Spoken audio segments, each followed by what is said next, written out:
मंत्रालय सुरक्षा प्रकल्पाच्या पहिल्या टप्प्यात मंत्रालयात चेहरा ओळख आधारित प्रवेश प्रक्रिया सुरू करण्यात आली आहे। त्यानंतर आता मंत्रालय प्रवेशासाठी डीजी प्रवेश या ऑनलाईन ॲपमध्ये नोंदणी केल्यानंतर प्रवेश दिला जाणार आहे।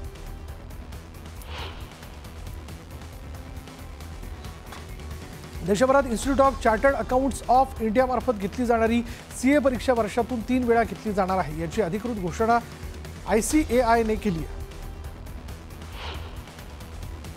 वरळी ते नरिमन पॉइंट दरम्यानच्या किनारा मार्गावर गेल्या 30 दिवसात हॉर्न वाजवणाऱ्या 3883 वाहनांवर कारवाई करण्यात आली आहे। तर कोस्टल रोडवर जास्त वेगाने जाणाऱ्या वाहनांवर कारवाई करण्यासाठी 3 इंटरसेप्टर वाहनांची नेमणूक करण्यात आल्याचं मुख्यमंत्री देवेंद्र फडणवीस यांनी विधान परिषदेत दिलेल्या लेखी उत्तरात स्पष्ट केलं।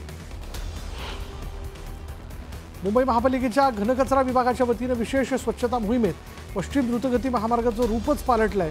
महामार्गासोबतच सेवा रस्ते आणि बस थांबे स्वच्छ झालेत। 17 ते 22 मार्च दरम्यान राबवलेल्या या मोहिमेत एकूण 158.5 टन राडारोडा आणि 24.5 टन टाकाऊ वस्तू संकलित करून त्याची विल्हेवाट लावण्यात आली। रेल्वे प्रवाशांची तिकीट खिडक्यांवरील रांगेतून सुटका व्हावी आणि डिजिटल व्यवहाराचा टक्का वाढावा यासाठी पश्चिम रेल्वेचा मुंबई विभागाने स्मार्ट तिकीट खिडकी सुरू करण्याचा निर्णय घेतला। चर्चगेट, दादर, अंधेरी आणि बोरिवली अशा गर्दीच्या रेल्वे स्थानकांवर प्रत्येकी एक स्मार्ट तिकीट खिडकी सुरू करण्यात आली आहे।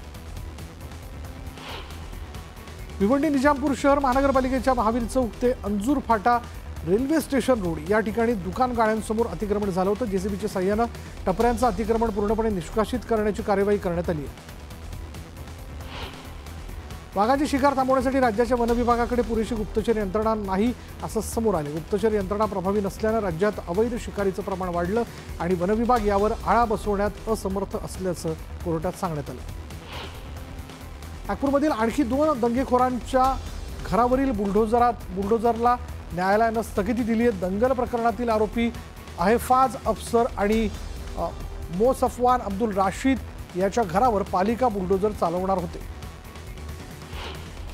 कल्याणजवळील पाटील नगर भागात राहणारा कुख्यात सोनसाखळी चोर जाफर गुलाम इराणी चेन्नईत पोलिसांसोबत झालेल्या चकमकीत ठार झाला। जाफर आपल्या 2 साथीदारांसह 10 किलो सोन्याची चोरी करून विमानाने हैदराबादला पसार होण्याच्या तयारीत होता आणि यावेळी जाफरला पकडताना झालेल्या चकमकीत तो ठार झालाय, तर त्याचे दोन्ही साथीदार गंभीर जखमी झाले। पिंपरी चिंचवड महापालिकेच्या अजब कारभाराची बातमी समोर आली आहे। सर्प उद्यानातील सापांना खाण्यासाठी महापालिकेनं लाखो रुपये खर्च करत उंदीर खरेदी करण्याचा निर्णय घेतला। निर्णय चांगला असला तरी ज्या सर्प उद्यानातल्या सापांना उंदीर खायला घातले जाणार आहेत ते उद्यान गेल्या 8 वर्षांपासून बंद असल्याची माहिती समोर आली आहे। वसई पश्चिमेकडील सन सिटी इथल्या नाल्यात 2 महिन्यांपासून पोकलेन मशीन अडकून पडली। दरम्यान पोकलेनच्या नुकसानीसाठी जबाबदार असणाऱ्या अधिकाऱ्यांवर कारवाई करण्याची मागणी शिवसेना उभाटाने केली। सिडको लॉटरीतील वाढीव दरांविरोधात मनसेची पोस्टकार्ड मोहीम सुरू आहे आणि या मोहिमेअंतर्गत सोडत धारकांनी मुख्यमंत्री, उपमुख्यमंत्री, इतर मंत्री, सिडकोचे वरिष्ठ अधिकारी, आमदार आणि खासदार यांना पत्र पाठवलं। या पत्रांद्वारे सिडकोच्या घरांचे दर कमी करण्याची मागणी करण्यात आली आहे। मुख्यमंत्री बळीराजा मोफत वीज योजना सुरूच राहणार आहे। राज्य सरकारकडून महावितरणला एकाच दिवशी 2 मोठे निधी वर्ग करण्यात आले। पुण्यात सराईत गुन्हेगाराचा मोठा ताफा रस्त्यावर येत मिरवणूक काढण्यात आली। सराईत गुंड मंगेश कदमनं मोठ्या ताफ्यासह एका नेत्याच्या वाढदिवसाला हजेरी लावली। हत्येतील आरोपीनं पुन्हा एकदा सक्रिय झाल्याचं दाखवण्यासाठी ही रॅली काढली।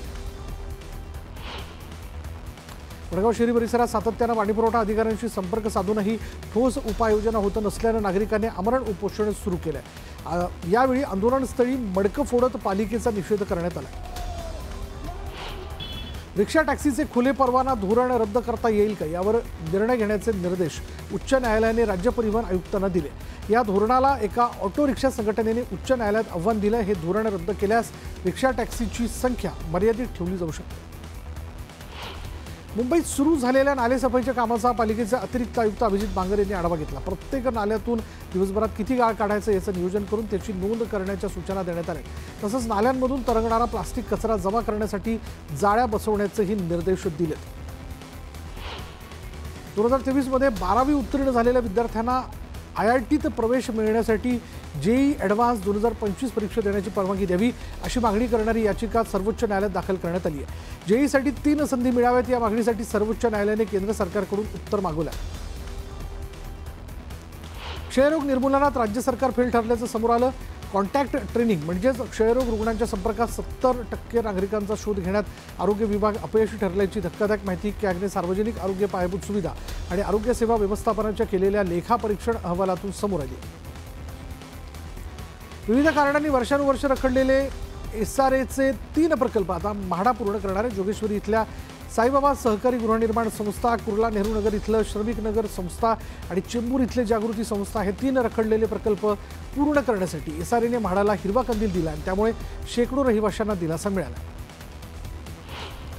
नवी मुंबई महापालिकेत 620 पदांची मेगा भरती करण्यात येते आणि या भरती प्रक्रियेसाठी उद्यापासून ऑनलाईन अर्ज प्रक्रिया सुरू करण्यात येणार असून येत्या 11 मे पर्यंत चालणार आहे. रस्त्यांवरील खड्डे भरण्यासाठी सार्वजनिक बांधकाम विभागानं हायटेक उपक्रम हाती घेतलाय आणि त्यासाठी मोबाईल ॲपच्या माध्यमातून तक्रारी करण्याची सुविधा उपलब्ध करून देण्यात आली आहे. त्यानुसार रस्त्यांच्या दुरावस्थेबाबत केलेल्या तक्रारींचे 3 दिवसात निराकरण करण्याची जबाबदारी ही बांधकाम विभागाच्या अभियंत्यांवर टाकण्यात आली आहे.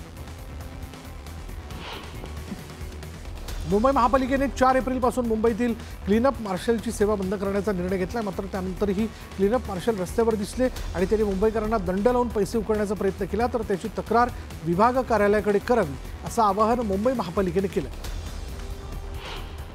आर्थिक वर्ष संपण्याच्या शेवटच्या 2 दिवसात रविवार आणि शनिवार तसंच सोमवारी सुट्टी आल्यानं मिळकत कर भरण्यासाठी नागरिकांची गैरसोय होऊ नये यासाठी शनिवारी आणि रविवारी देखील नागरिकांना मिळकत कर भरता येणार आहे. त्यासाठी दोन्ही दिवशी नागरी सुविधा केंद्र सुरू राहणार आहे. याबरोबरच नागरिकांना ऑनलाईन माध्यमांद्वारे कर भरता येईल.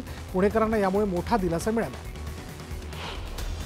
ठाणे महापालिकेच्या कारभारात गतिमानता आणि पारदर्शकता यावी या उद्देशातून ई-ऑफिस प्रणाली लागू करण्याचा निर्णय प्रशासनाने घेतला. या निर्णयामुळे पालिका अधिकारी आणि कर्मचारी नागरिकांच्या अर्जासह विविध प्रकल्पांचा प्रस्ताव ऑनलाईनद्वारे हाताळणार असून येत्या 1 एप्रिलपासून ही प्रणाली लागू केली जाईल.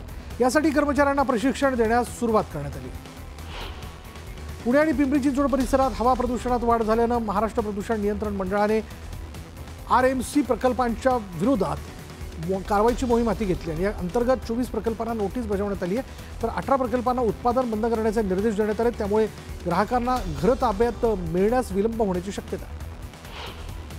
नागपूरमध्ये विविध रेल्वे गाड्यांमध्ये शिरून प्रवाशांना नकली ताक आणि बाटलीबंद पाणी विकण्यात येत आहे. अशा प्रकारच्या तक्रारी वाढल्यानं मध्य रेल्वेच्या नागपूर विभागाने अनधिकृत विक्रेत्यांविरोधात धडक मोहीम सुरू केली असून आठवडाभरात 75 विक्रेत्यांना पकडण्यात आले. मुंबई राज्य मार्ग परिवहन महामंडळाने उन्हाळी सुट्टीच्या हंगामात गावाकडे जाणाऱ्या प्रवाशांसाठी STचं विशेष नियोजन केले. नियमित गाड्यांव्यतिरिक्त दररोज लांब पल्ल्याच्या 764 अतिरिक्त फेऱ्या सोडण्यात येणार आहेत आणि त्याचं आरक्षणही सुरू करण्यात आलं. पश्चिम रेल्वेवर गुरुवारी 17 AC लोकल सेवा रद्द करून त्याऐवजी नॉन AC सेवा चालवण्यात आल्या. ऐन उन्हाळ्यात पश्चिम रेल्वेच्या या कारभाराचा फटका AC लोकलच्या प्रवाशांना बसला आणि या प्रकारामुळे प्रवाशांमध्ये संतापाचं वातावरण असून रेल्वे प्रशासनाच्या नियोजनावर प्रश्नचिन्ह उपस्थित झालं.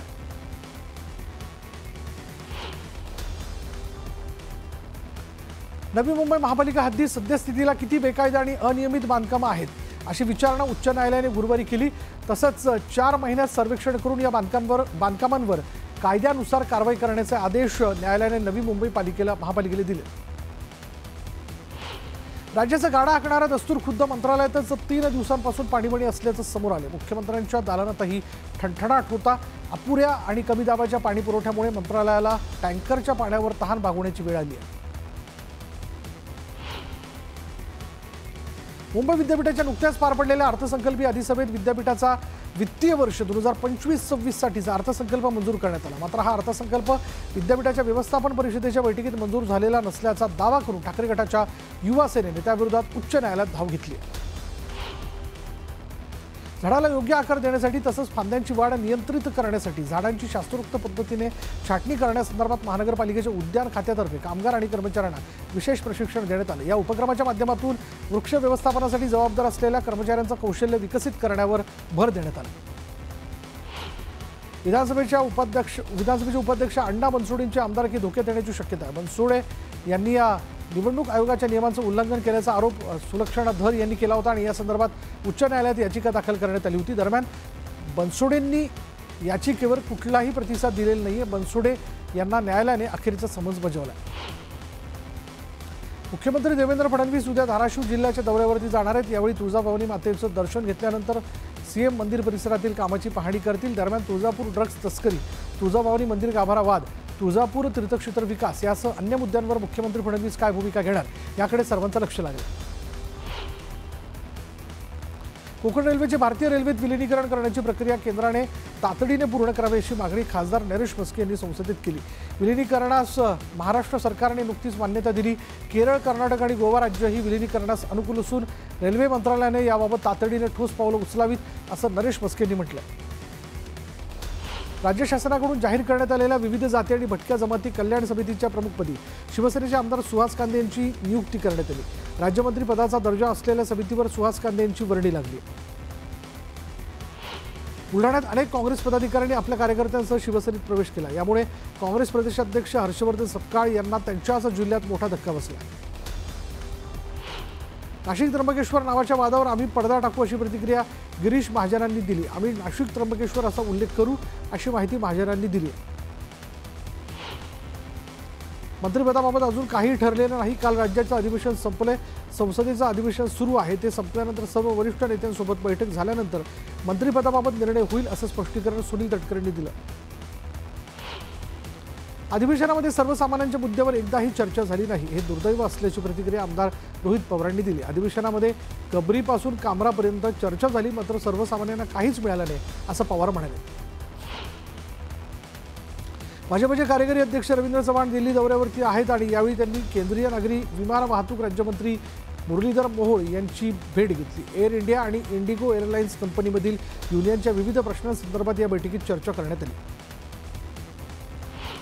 राहुरीमधील महापुरुषांच्या पुतळा विटंबनेच्या घटनेनंतर पालकमंत्री राधाकृष्ण विखे पाटलांनी प्रशासनासोबत बैठक घेतली। घटनेतील आरोपी तात्काळ अटक करत 5 तारखेपर्यंत अहवाल सादर करण्याचा आदेश जिल्हाधिकाऱ्यांना दिला। वाशिमचे पालकमंत्री दत्तात्रय भरणेंनी नियोजन समितीच्या आढावा बैठकीला हजेरी लावली। यावेळी जिल्ह्यातील रस्ते, वीज, पाणी तसंच दुग्ध व्यवसाय वाढवण्यासह जिल्ह्याच्या विकासासाठी प्रयत्न करणार असल्याची प्रतिक्रिया त्यांनी दिली। बारामतीच्या सांगवीत उपमुख्यमंत्री अजित पवारांनी शालेय विद्यार्थिनींशी संवाद साधला। भारत तावरे यांच्या संकल्पनेतून अजित पवारांच्या हस्ते विद्यार्थिनींना 251 सायकलींचं वाटप करण्यात आलं। यावेळी अजित पवारांनी त्यांच्याशी संवाद साधत विद्यार्थिनींच्या समस्या जाणून घेतल्या। जिल्ह्यातील प्रशासनात आर्थिक शिस्त आणणार असा जिल्ह्यातील जनतेला विश्वास दिला होता। त्याप्रमाणे 31 मार्चपर्यंत मागील शिल्लक 250 कोटी निधी खर्च करून नवीन निधीचं नियोजन केलं जाईल असं आश्वासन मंत्री नितेश राणेंनी दिलं। राज्याचे उपमुख्यमंत्री एकनाथ शिंदे हे 31 मार्च रोजी नंदुरबार जिल्ह्यात आभार सभा घेणार आहेत। शिवसेनेच्या वतीने अक्कलकुवा मतदारसंघातील कालिका माता मंदिर परिसरात या आभार सभेचं आयोजन करण्यात आलं। लाडक्या बहिणींना 2100 रुपये मिळण्यासाठी 5 वर्षे वाट पाहावी लागणार। शिवसेनेच्या नीलम गोरेंनी पत्रकारांना दिलेल्या या उत्तरानं चर्चांना उधाण आलंय आणि त्याचबरोबर विधानसभेतील सगळे 288 आमदार म्हणजेच खोक्याबाई आहेत हे वाक्य हक्कभंग होऊ शकतं अशी प्रतिक्रिया देत त्यांनी राज ठाकरेंना टोला लगावला। मुंबई महानगरपालिकेच्या कायम पालट जो होतो त्याला आता गती येणार आहे। MMRDAचा 40,187 कोटींचा अर्थसंकल्प सादर करण्यात आला। दरम्यान $1 ट्रिलियन अर्थव्यवस्थेच्या दिशेने हे महत्त्वपूर्ण पाऊल असल्याचं मुख्यमंत्री देवेंद्र फडणवीस यांनी स्पष्ट केलं। केंद्रीय कर्मचारी आणि पेन्शनधारकांसाठी 2% महागाई भत्त्याचा अतिरिक्त हप्ता जारी करण्यास मंत्रिमंडळाने मंजुरी दिली। महागाई भत्त्यातील वाढ 1 जानेवारी 2025 पासून लागू होणार आहे। कुणाल कामराला मद्रास कोर्टाकडून दिलासा मिळाला। कामराला 7 एप्रिलपर्यंत अटकपूर्व जामीन मंजूर झाला असून 7 एप्रिलपर्यंत अटक न करण्याचे आदेश जारी करण्यात आले।